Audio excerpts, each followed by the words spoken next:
नमस्कार दोस्तों, अगर आप, आपके दोस्त या आपके परिवार में से कोई एस्ट्रोलॉजी में विश्वास करता है तो इस वीडियो को जरा गौर से देखिए। अपनी कुर्सी की पेटी बांध लीजिए क्योंकि हो सकता है आपका दिमाग हिल जाए इस वीडियो को देखने के बाद। आज हम करेंगे इस फ्रॉड इंडस्ट्री का सबसे बड़ा खुलासा। एक ऐसी फ्रॉड इंडस्ट्री जिसने करोड़ों लोगों को बेवकूफ बनाया है। इसे फ्रॉड क्यों कहने लग रहा हूं मैं, वीडियो में आपको आगे समझाऊंगा। और करोड़ों लोग क्यों बेवकूफ बनते हैं ये भी मैं आपको समझाऊंगा। और साथ ही साथ अगर आप उन लोगों में से हैं कि आप कहेंगे कि यार मेरे लिए तो एस्ट्रोलॉजी काम करती है, मैं इस पे विश्वास करता हूं पर्सनली, तो चिंता मत कीजिए, आपके लिए कुछ एस्ट्रोलॉजिकल प्रेडिक्शंस भी दूंगा मैं। सही सुना आपने, मैं नहीं जानता आपका डेट ऑफ बर्थ क्या है, कब पैदा हुए हैं, आपका नाम क्या है, लेकिन क्योंकि आप ये वीडियो देखने लग रहे हैं, आपको वीडियो के थ्रू कुछ ऐसी प्रेडिक्शंस दूंगा आपकी पर्सनैलिटी को लेकर, आप भी देखते रह जाएंगे। ज्योतिष दिखा रहे हैं, हस्तरेखा दिखा रहे हैं, राशिफल दिखा रहे हैं, ये ढोंग पाखंड में पढ़े लिखे बच्चे पढ़ रहे हैं। मैं आपको बताऊंगा कि कैसे आपके घर में धन की बरकत होगी। हम मॉडर्न एज के लोग हैं, पढ़े लिखे लोग हैं, क्या हमको एस्ट्रोलॉजी में विश्वास करना चाहिए? कहीं कुछ तय नहीं है, ऊपर वाले ने तुमको कठपुतली बना के नहीं भेजा है कि सब पहले से ही तय है। कुछ हफ्ते पहले की बात है दोस्तों, जब Indian cricket team unfortunately T20 world cup से बाहर हो गई, जब उन्होंने सेमीफाइनल मैच हारा इंग्लैंड की टीम के अगेंस्ट। अनफॉर्चुनेटली, क्या इसका मतलब यह हुआ कि उनका फॉर्च्यून खराब था? अगर कुछ एस्ट्रोलॉजिस्ट की माने तो इसका बिल्कुल उल्टा ही था। उनके हिसाब से इंडियन क्रिकेट टीम का फॉर्च्यून बड़ा अच्छा था। सेमीफाइनल मैच से पहले एबीपी पर एक न्यूज प्रोग्राम आया था जिसका नाम था 11 ज्योतिषी बताएंगे हम वर्ल्ड कप लाएंगे। इस न्यूज प्रोग्राम में बैठे 11 ज्योतिषियों ने कुछ बड़ी ही चमत्कारी एस्ट्रोलॉजिकल प्रेडिक्शंस दी। 100% दावे के साथ कह सकते हैं कि हमारा भारत का विजय प्राप्त होगा। ये भी 100% वाला मामला आपका भी है। चलिए, अगर भारत की कुंडली के हिसाब से भी हम देखें तो कल की विजय भारत की निश्चित है। इंडिया की जीत के अलावा इनमें से कई एस्ट्रोलॉजर्स की यह भी प्रेडिक्शन थी कि बड़ी कांटे की टक्कर होगी इस मैच में। बहुत प्रखर स्थित कांटे के टक्कर है, लेकिन विजय के योग बन रहे हैं 100%। संघर्ष बहुत जबरदस्त होगा, बट फाइनली भारत के पक्ष में ये मैच जाएगा। लड़ाई तो बराबर की है। आप में से जो लोग क्रिकेट नहीं देखते उनके लिए बता दूं, ये एक कंप्लीटली वन साइडेड मैच था, कोई कांटे की टक्कर नहीं हुई। इंडिया ने 168 रन्स बनाए थे, इंग्लैंड ने एक विकेट तक नहीं खोई और इस टारगेट को चेज कर डाला सिर्फ 16 ओवर्स के अंदर। गिनीज वर्ल्ड रिकॉर्ड्स ने इंडियन टीम की फिरकी लेते हुए ट्विटर पर पूछा भी था कि हिस्ट्री की क्या ये सबसे आसान रन चेज है। लेकिन इन एस्ट्रोलॉजर्स के अकॉर्डिंग यहां पर एक कांटे की टक्कर होने वाली थी जिसके बाद इंडिया की जीत गारंटीड थी। क्रिकेट मैचेस में तो चलो हार जीत चलती रहती है, लेकिन एस्ट्रोलॉजिकल प्रेडिक्शंस को लेकर इतना गलत होना ये पहली बार नहीं ऐसा हुआ दोस्तों। हर साल लाखों ऐसी प्रेडिक्शंस करी जाती हैं एस्ट्रोलॉजर्स के द्वारा जो गलत जाती हैं, लेकिन लोगों को कोई फर्क नहीं पड़ता। एक फेमस हिस्टोरियन फ्रांसेस्को गुइचियार्डिनी ने एक बार कहा था, how happier are the astrologers when compared to other men. आम लोगों के कंपैरिजन में इन एस्ट्रोलॉजर्स की लाइफ बड़ी अच्छी होती है। ये लोग 100 झूठ के बीच एक चीज ऐसी बोल देते हैं जो सच निकल जाती है और लोग इन पर विश्वास करने लग जाते हैं। लेकिन एक आम आदमी 100 चीजें सच्ची बोले और एक चीज झूठ निकल जाए तो उसकी सारी क्रेडिबिलिटी खत्म हो जाती है नहीं सोचने वाली बात? ऐसा क्यों होता है इसे आगे वीडियो में डिस्कस करेंगे, लेकिन इससे पहले कुछ और बड़ी फर्जी प्रेडिक्शंस देखते हैं। इंडिया के सबसे फेमस एस्ट्रोलॉजर बेजन दारूवाला की कोविड-19 को लेकर प्रेडिक्शन। साल 2020 में इन्होंने कहा था कि 15 मई 2020 के बाद कोरोना पूरी तरीके से चला जाएगा या फिर बहुत ज्यादा स्लो डाउन हो जाएगा। करीब मई 15 के आसपास ये डिजीज है, कोरोना कहो कुछ भी कहो, ये बहुत कम हो जाएगा, नहीं तो खत्म हो जाएगा। ऐसे ही कई एस्ट्रोलॉजर्स ने कोरोना को लेकर सिमिलर सी प्रेडिक्शंस दी थी। पीक का समय नहीं है, पीक का समय निकल चुका है। 30 मार्च को 30 मार्च को गुरु केतु की युति छोड़ के मकर राशि में प्रवेश कर रहा है। दैट मीन्स 30 मार्च के बाद हम सब धीरे धीरे कोरोना वायरस की प्रभाव से मुक्त होते जाए। 19 सितंबर को राहु का प्रवेश वृष राशि में होगा, तो आप ये समझें कि ये जो समस्या है कहीं ना कहीं 19 सितंबर तक की। इतिहास में ऐसी प्रेडिक्शंस हमेशा से चली आई हैं। साल 1499 में एक फेमस जर्मन मैथमेटिशियन और एस्ट्रोलॉजर योहानस स्टेफलर ने प्रिडिक्ट किया था कि 20 फरवरी 1524 को दुनिया खत्म हो जाएगी जब एक बड़ा सा फ्लड आएगा और सब कुछ निगल लेगा। ऐसा कुछ नहीं हुआ। एक क्रिश्चियन न्यूमेरोलॉजिस्ट डेविड मेडे ने प्रिडिक्ट किया था कि 23 सितंबर 2017 को दुनिया खत्म हो जाएगी जब एक हिडन प्लैनेट आकर धरती से टकरा जाएगा। ऐसा कुछ नहीं हुआ। एक अमेरिकन प्रीचर हैरोल्ड कैंपिंग ने कहा था कि दुनिया 21 मई 2011 को खत्म हो जाएगी। उन्होंने अपने इस मैसेज को 5000 बिलबोर्ड्स पर जाकर चिपकाया, लेकिन जब ये चीज नहीं हुई तो उन्होंने डेट को आगे पोस्टपोन कर दिया अक्टूबर पर। जब अक्टूबर 2011 में भी दुनिया खत्म नहीं हुई तो उन्होंने सोचा अब मैं अपना मुंह बंद कर लेता हूं और चुपचाप बैठे रहता हूं। लेकिन कमाल की बात यह है दोस्तों कि कुछ लोग इन चीजों को सुनकर इनमें बड़ा विश्वास करने लग जाते हैं। 2009-10 के अराउंड एक बड़ी खबर फैली थी कि जो पुराना मायन कैलेंडर है जो 5125 सालों से चला आ रहा है वो 21 दिसंबर 2012 को खत्म हो जाएगा। तो लोगों ने कहा इस दिन दुनिया खत्म हो जाएगी। रॉयटर्स ने एक ओपिनियन पोल किया था करीब 16,000 लोगों का 20 अलग अलग देशों में, और पता चला ओपिनियन पोल में कि 7 में से हर एक इंसान इस पर यकीन कर बैठा था कि हाँ 2012 में दुनिया खत्म हो जाएगी। ऐसे कैसे हो सकता है? क्यों लोग इन चीजों में विश्वास कर बैठते हैं, जबकि रियलिटी में देखा जाए इन एस्ट्रोलॉजिकल प्रेडिक्शंस का 0.1% भी साइंटिफिक बेसिस नहीं है। For example doctor Venkatraman Ramakrishnan, जिन्होंने नोबेल प्राइज जीता था केमिस्ट्री के लिए, उन्होंने क्लियरली कहा था कि स्टार्स और प्लैनेट्स जिस तरीके से भी मूव करें, आसमान में तारे जैसे हिलते रहें, उससे इंसानों की जिंदगी पर कोई असर नहीं पड़ता है। इस चीज का कोई साइंटिफिक बेसिस नहीं है और दुनिया भर के साइंटिस्ट यही मानते हैं। लेकिन आपको कन्विंस होने के लिए किसी नोबेल प्राइज विनर या साइंटिस्ट की सुनने की जरूरत नहीं है। अगर आपने 10th क्लास तक ढंग से साइंस पढ़ी है तो आप खुद ही ये चीज सोच सकते हैं। क्या आप जानते हैं कौन सा फोर्स बाकी प्लैनेट्स और सन धरती पर लगाते हैं? ग्रेविटेशनल फोर्स, है ना? ऐसे ही चांद भी एक ग्रेविटेशनल फोर्स एक्सर्ट करता है धरती पर, जिसकी वजह से ओशन में हमें हाई टाइड्स और लो टाइड्स देखने को मिलते हैं। नोट करने वाली चीज ये है कि ग्रेविटेशनल फोर्स सिंपली एक अट्रैक्टिव फोर्स है जो दो ऑब्जेक्ट्स के मास पर डिपेंड करता है और उनके बीच डिस्टेंस पर डिपेंड करता है।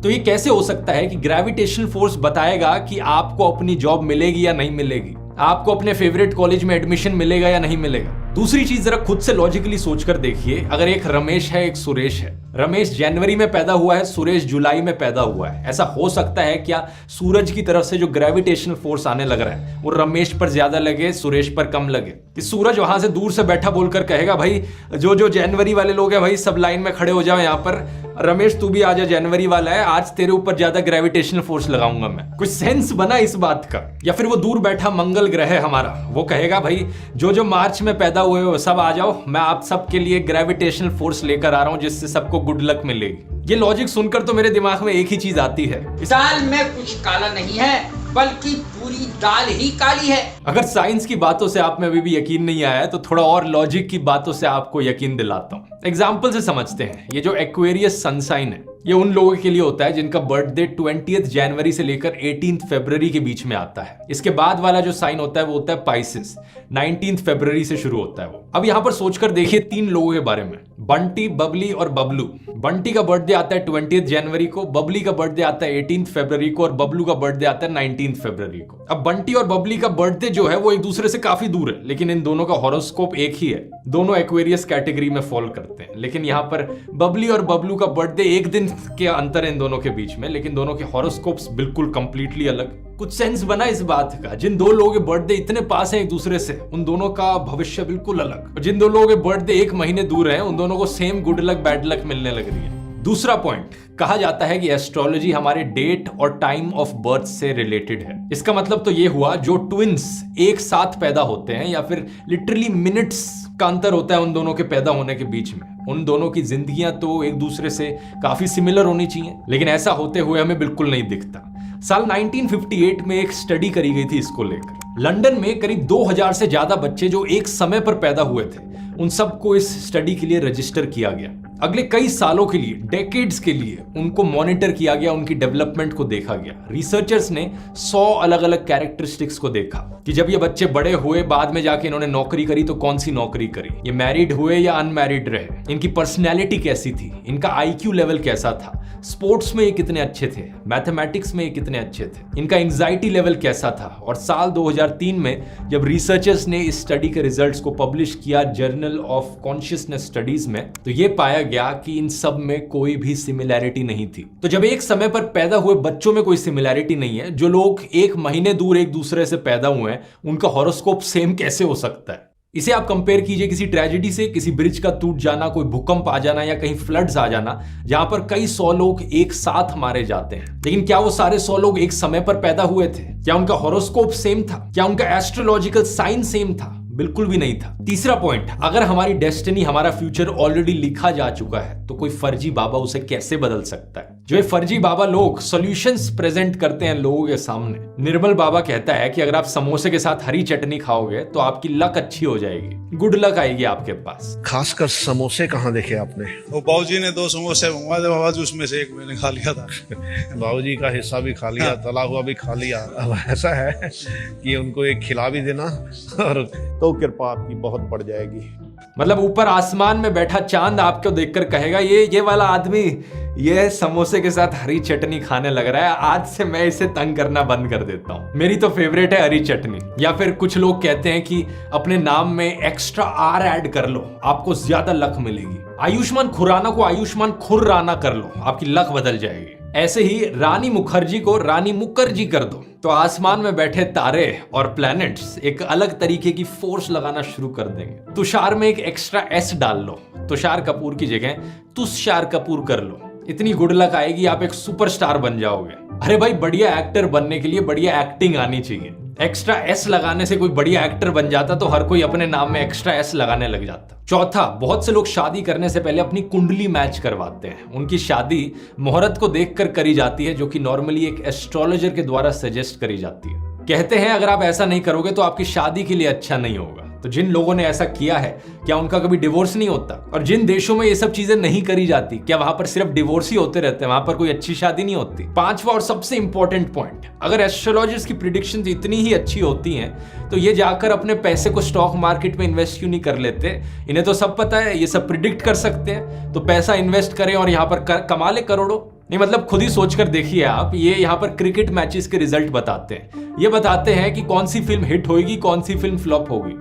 ये बताते हैं कि बिजनेसमैन को बिजनेस कब करना चाहिए, कैसे करना चाहिए। अरे भाई, इतना ही सब कुछ पता है तो जाकर थोड़े स्टॉक मार्केट की प्रिडिक्शन करो और जीत जाओ वहां पर लॉटरी। लेकिन आपने किसी भी एस्ट्रोलॉजर को कभी नहीं देखा होगा कि वो अपने पैसों को इन्वेस्ट करके यहाँ पर अरबपति बन गया। इंस्टेड हमें क्या देखने को मिलता है कि कई गरीब एस्ट्रोलॉजर्स आकर आपके सामने पैसे मांगते हैं। और वैसे अगर आपको दोस्तों इंटरेस्ट आता है स्टार्स और प्लैनेट्स के बारे में जानने में, तो एस्ट्रोनॉमी की पढ़ाई करो, ना कि एस्ट्रोलॉजी की। आप किताबें पढ़ो जैसे कि a brief history of time Stephen Hawking के द्वारा लिखी गई है, या फिर एक और मैं रेकमेंड करना चाहूंगा यहाँ पर astrophysics for people in a हरी।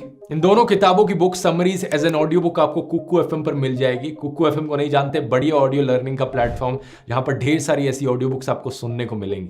आमतौर पर इसकी कॉस्ट होती है 399 रुपीज, लेकिन अगर आप कूपन कोड ध्रुव50 इस्तेमाल करेंगे आपके लिए साल भर की कॉस्ट पड़ेगी सिर्फ 199 रुपीज। लिंक इसका नीचे डिस्क्रिप्शन में मिल जाएगा। और अब एस्ट्रोलॉजी पर वापस आते हैं। इतनी सारी लॉजिकल फैलेसीज हैं, यहाँ इतने सारे पॉइंट्स बता दिए कि ये लॉजिकली गलत है, साइंटिफिकली गलत है, कोई सेंस ही नहीं बनता इनकी बातों का, लेकिन फिर भी करोड़ों लोग एस्ट्रोलॉजी में विश्वास करते हैं। ऐसा क्यों है?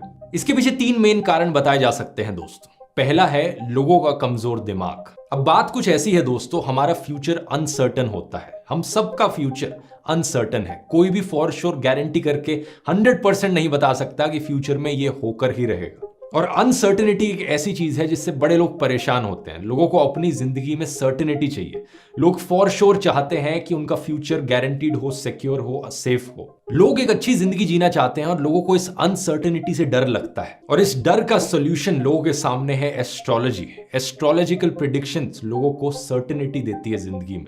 एक एस्ट्रोलॉजर की अच्छी प्रिडिक्शन सुनकर लोगों के अंदर खुशी आती है और उन्हें सिक्योरिटी फील होती है। स्वामी विवेकानंद ने कहा था, ऐसे सारे विश्वास एक कमजोर दिमाग की निशानी है।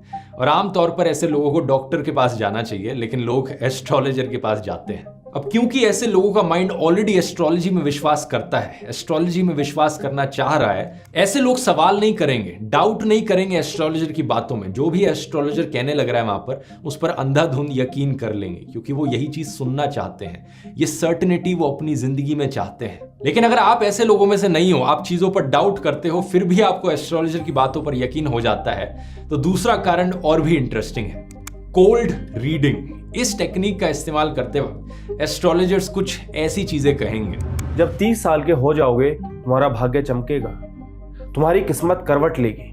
अब ध्यान दीजिए दोस्तों, ये एक बड़ी जनरलाइज सी स्टेटमेंट है। इसका मतलब कुछ भी हो सकता है। भाग्य चमकेगा, हो सकता है आपको एक नई जॉब मिले जिसकी अच्छी सैलरी हो हो सकता है आपकी शादी होने वाली हो सकता है आपका बच्चा होने वाला हो सकता है आपके साथ कोई एक्सीडेंट हुआ हो जिससे आप बड़ी करीबी से बचकर निकल गए, लेकिन आप उस एक्सीडेंट की बैड लक नहीं देखेंगे, आप ये देखेंगे कि आप बचकर निकल गए, बहुत ही अच्छी चीज हुई, आपकी किस्मत ने करवट ले ली, आपका भाग्य चमक गया। या फिर एस्ट्रोलॉजर आपसे कह सकता है बचपन में तुम्हारे साथ एक हादसा हुआ था जिसने तुम्हारे जीवन पर गहरा प्रभाव छोड़ दिया। एक बार फिर से इसका मतलब कुछ भी हो सकता है। हादसे का मतलब ये भी हो सकता है कि आपका पालतू पेट जो है उसकी मृत्यु हो गई हो, या फिर आपके फैमिली में कोई गुजर गया हो, या फिर बचपन में आपको ज्यादा मारा पीटा गया हो, आपकी बुलिंग हुई हो, कुछ भी हो सकता है। किसी की भी जिंदगी में कुछ ना कुछ तो खराब चीज हुई होगी बचपन में। और एस्ट्रोलॉजर के मुंह से जब आप ये बातें सुनोगे तो आपको लगेगा कि हाँ भाई बात तो सही कह रहे हैं आप। अब कोल्ड रीडिंग के अलावा दोस्तों एक और साइकोलॉजिकल फिनोमेना होता है यहाँ पर, जिसे बार्नम इफेक्ट कहते हैं या फिर फोरेर इफेक्ट। साल 1948 में एक बड़ा फेमस साइकोलॉजिकल एक्सपेरिमेंट किया गया था साइकोलॉजिस्ट बर्ट्राम आर फोरेर के द्वारा। इन्होंने अपनी 39 स्टूडेंट्स की क्लास को एक टेस्ट दिया फिल आउट करने के लिए। इन्होंने कहा कि टेस्ट करने के बाद उनकी आंसर शीट्स चेक करी जाएंगी हर बच्चे की, और उनके आंसर्स के बेसिस पे हर स्टूडेंट का एक पर्सनैलिटी स्केच बनाया जाएगा। तो हुआ क्या कि स्टूडेंट्स ने ये टेस्ट दिया। एक हफ्ते बाद हर किसी को एक पेपर मिला। उस पेपर पर उनका नाम लिखा गया था और 13 अलग अलग क्वालिटीज लिखी गई थी। क्वालिटीज मतलब एक इंसान के अंदर जो क्वालिटीज होती हैं। कुछ इंसान बड़े दयालु होते हैं, कुछ को गुस्सा ज्यादा आता है, तो ऐसे सो ऑन। हर स्टूडेंट के लिए 13 क्वालिटीज लिखी गई थी। फिर साइकोलॉजिस्ट फोरेर ने अपने स्टूडेंट से पूछा कि आपको क्या लगता है ये जो क्वालिटीज हैं क्या ये आपकी पर्सनैलिटी को सही तरीके से बताती हैं? 0 से लेकर 5 के बीच में रेटिंग दीजिए। 5 यानी 100% एक्यूरेट है, 0 यानी इतनी एक्यूरेट नहीं है, ये आपकी पर्सनैलिटी को इतने अच्छे से डिस्क्राइब नहीं करती है क्वालिटीज। तो 39 स्टूडेंट्स में से सिर्फ 5 स्टूडेंट्स ने 4 से कम नंबर दिए। एवरेज एक्यूरेसी इन सारे स्टूडेंट्स की थी 4.26 आउट ऑफ 5।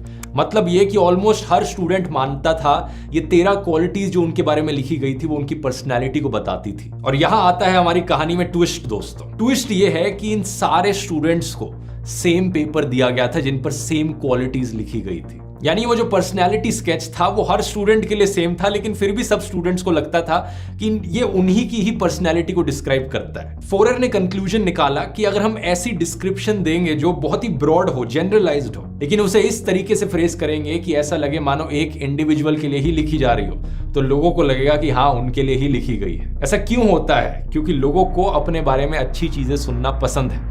अच्छी नहीं तो एटलीस्ट ऐसी चीजें सुनना पसंद है जो सिंपैथेटिक हो। और दूसरा ये कि लोग अपने आप को बड़ा स्पेशल समझते हैं। हर कोई अपने आप को बड़ा यूनिक मानता है, लेकिन रियलिटी में शायद लोग इतने यूनिक नहीं होते। उम्मीद है आपको समझ में आ रहा होगा मैं यहाँ पर कहना क्या चाह रहा हूँ, इस बात का मतलब क्या निकल रहा है। नहीं आया चिंता मत कीजिए, अब बार्नम इफेक्ट का इस्तेमाल करता हूं मैं आपके ऊपर। सही सुना आपने। आइए आपके ऊपर कुछ एस्ट्रोलॉजिकल प्रेडिक्शंस करते हैं और आपकी पर्सनैलिटी बताते हैं। इधर उधर मत देखिए, आपकी बात हो रही है। आप जो वीडियो को देखने लग रहे हो यूट्यूब पर, मैं आपका डेट ऑफ बर्थ नहीं जानता, मैं नहीं जानता आपका नाम क्या है, आप कब पैदा हुए, आपका टाइम ऑफ बर्थ क्या है, फिर भी ऐसी पर्सनैलिटी आपको बता दूंगा, आप भी हैरान हो जाओगे जानकर। एक्चुअली मैं क्यों करूँ ये, अपने एस्ट्रोलॉजर बाबा को बुलाते हैं ये करने के लिए।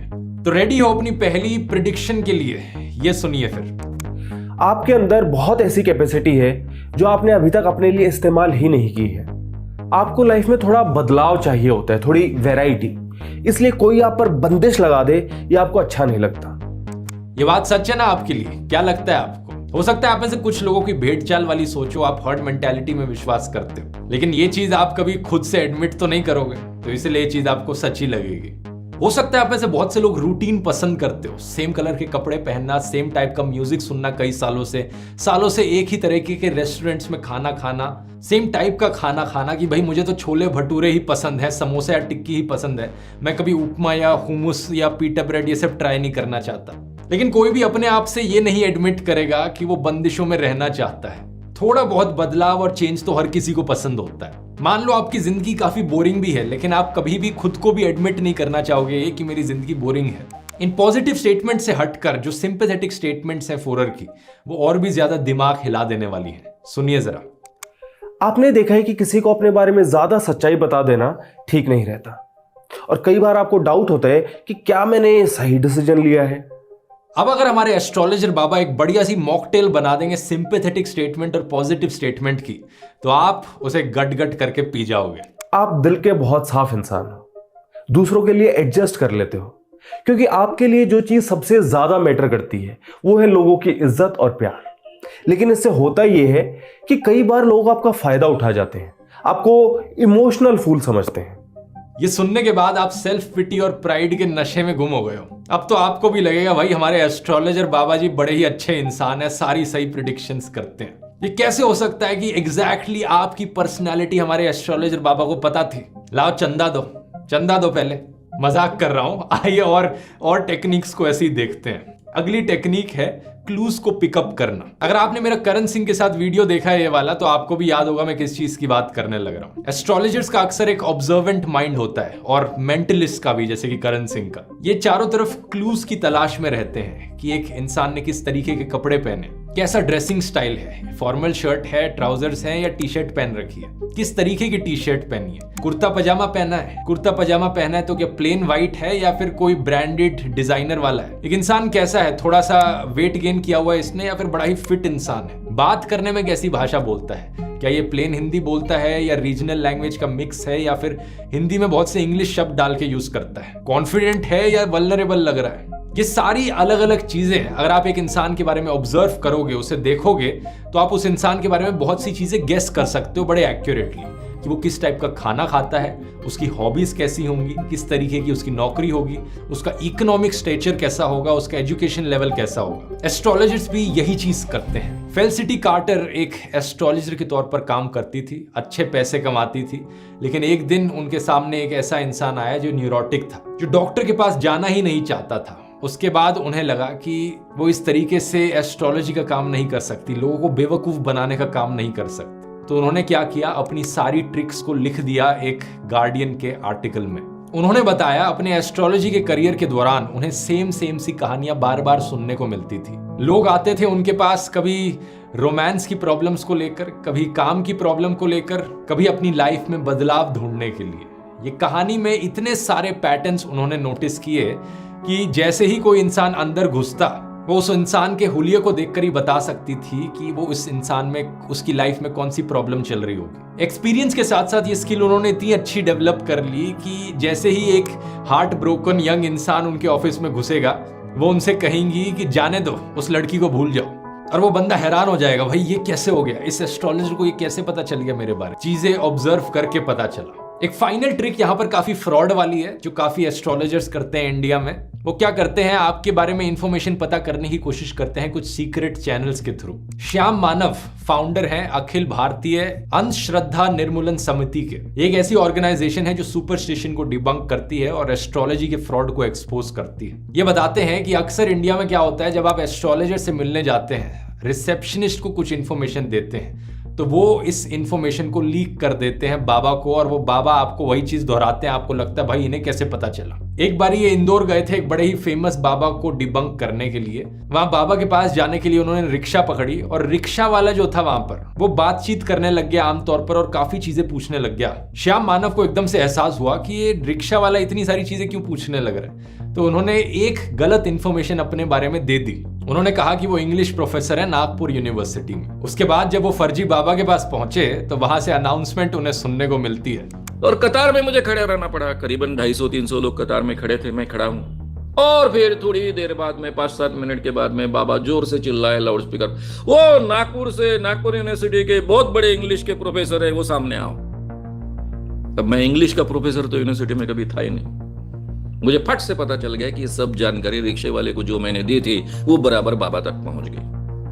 तो कुछ इस तरीके से दोस्तों, इन सारी टेक्निक्स और साइकोलॉजिकल फिनोमेना का इस्तेमाल करके ये सारे एस्ट्रोलॉजर्स आप लोगों को बेवकूफ बनाते हैं। करोड़ों लोगों को देश में बेवकूफ बनाया जाता है। ना सिर्फ देश में बल्कि दुनिया भर में ये एस्ट्रोलॉजी का स्कैम चलने लग रहा है। अब आप जान चुके हैं सच क्या है। इस वीडियो को जाकर शेयर कीजिए अपने दोस्तों के साथ और परिवार में उन लोगों के साथ जो लोग एस्ट्रोलॉजी में विश्वास रखते हैं। और उन्हें एक चीज जरूर कहना कि इस वीडियो को एंड तक देखें, कि शुरू में उन्हें ऐसा लगे कि मैं कमजोर दिमाग वाली चीजें कहने लग रहा हूं, तो पर्सनली ऑफेंड हो जाए वो ये देखकर कि नहीं मेरा कमजोर दिमाग नहीं है, तो हमें एक्यूज करने लग रहा है। ये वीडियो उन सारे यूट्यूबर्स, इन्फ्लुएंसर्स, एक्टर्स और सेलिब्रिटीज के लिए भी है जो इस बकवास में विश्वास रखते हैं। बेवकूफ बनना बंद करो और बेवकूफ बनाना भी बंद करो। बहुत से यूट्यूबर्स आज के दिन एक्चुअली में इस ट्रेंड में घुसे चले हैं कि उन्हें दिखता है कि इतने सारे लोग एस्ट्रोलॉजी से बेवकूफ ऑलरेडी बन चुके हैं, तो उन्हें सच बताने की जगह वो लोग इसका फायदा उठाते हैं और कहानियां रचते हैं और ऐसे वीडियोस आपको सुनाते हैं भूत प्रेत के बारे में, चुड़ैल के बारे में, एस्ट्रोलॉजिकल प्रेडिक्शंस के बारे में।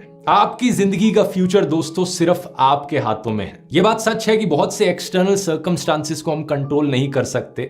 बाहर की दुनिया में क्या होने लग रहा है उससे आपकी जिंदगी पर क्या असर पड़ता है, लेकिन फिर भी काफी हद तक जो चीजें आपके कंट्रोल में है वो आपके कंट्रोल में है और काफी हद तक आप अपनी तकदीर खुद लिख सकते हैं। याद रखना ये चीज। वीडियो पसंद आया यहां पर क्लिक करके ऐसे ही और वीडियोस देख सकते हैं, जैसे भूतों के ऊपर भी मैंने बनाया था। मिलते हैं अगले वीडियो में फिर। बहुत बहुत धन्यवाद।